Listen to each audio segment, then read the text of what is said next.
یہ 6 جو شوال کے روزے ہیں الحمدللہ یہ سنت ہیں، اور عید کے دن اس روزے کو نہیں رکھا جا سکتا، کیونکہ عید اور بقرعید یہ اللہ کی طرف سے مہمان نوازی کے دن ہوتے ہیں، تو ان دنوں میں تو روزہ رکھنا حرام ہے۔ اس کے بعد 2 شوال سے ہم ان روزوں کو ایک ساتھ رکھنا چاہیں تو ایک ساتھ بھی رکھ سکتے ہیں، اور اگر اسے ہم ایک دن چھوڑ کر 1-2 دن چھوڑ کر رکھنا چاہیں، یعنی بغیر کنٹینیوٹی کے رکھنا چاہیں، تو بھی شوال کے مکمل مہینے میں ہم ان 6 روزوں کو رکھ سکتے ہیں۔ لیکن دیکھا یہ گیا ہے پریکٹیکلی کہ اگر ایک ساتھ رکھ لیے جائیں تو ہی آسانی سے یہ روزے مکمل ہو جاتے ہیں، ورنہ پھر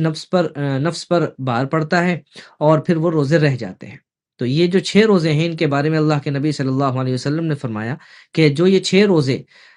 من صام رمضان و اتبعہ ستا من شوال، کہ جو رمضان کے مہینے میں روزہ رکھے اور پھر 6 روزے اور رمضان کے بعد شوال کے مہینے میں رکھ لے، تو گویا کہ پورے سال روزہ رکھنے والا وہ شمار ہوگا۔ تو یہ اس کی فضیلت ہے۔ اور دوسرا مسئلہ یہ بھی ہے کہ ان روزوں میں یہ تو نفل روزے ہی ہوتے ہیں، لیکن اگر کسی کے روزے قضا ہو گئے ہوں تو وہ ان میں قضا کی نیت ہی کرے،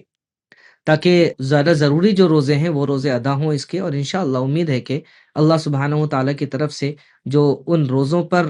ثواب جو وعدہ ہے وہ بھی انشاءاللہ ہمیں ضرور ملے گا۔ تو یہ ہے۔ اب اس میں خاص بات یہ ہے، یاد رکھنی چاہیے کہ عید تو 1 شوال کو ہی ہوتی ہے جو سب کی ہے۔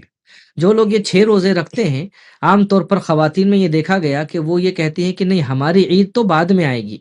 یعنی ان 6 روزوں کے بعد وہ باقاعدہ عید مناتی ہیں اور سوئیاں بنائی جاتی ہیں، یعنی گویا کہ ایک اور عید ایجاد کر لی گئی ہے۔ تو یہ شریعت کے مزاج کے خلاف ہے، اس کا کوئی اصل شریعت میں نہیں ہے۔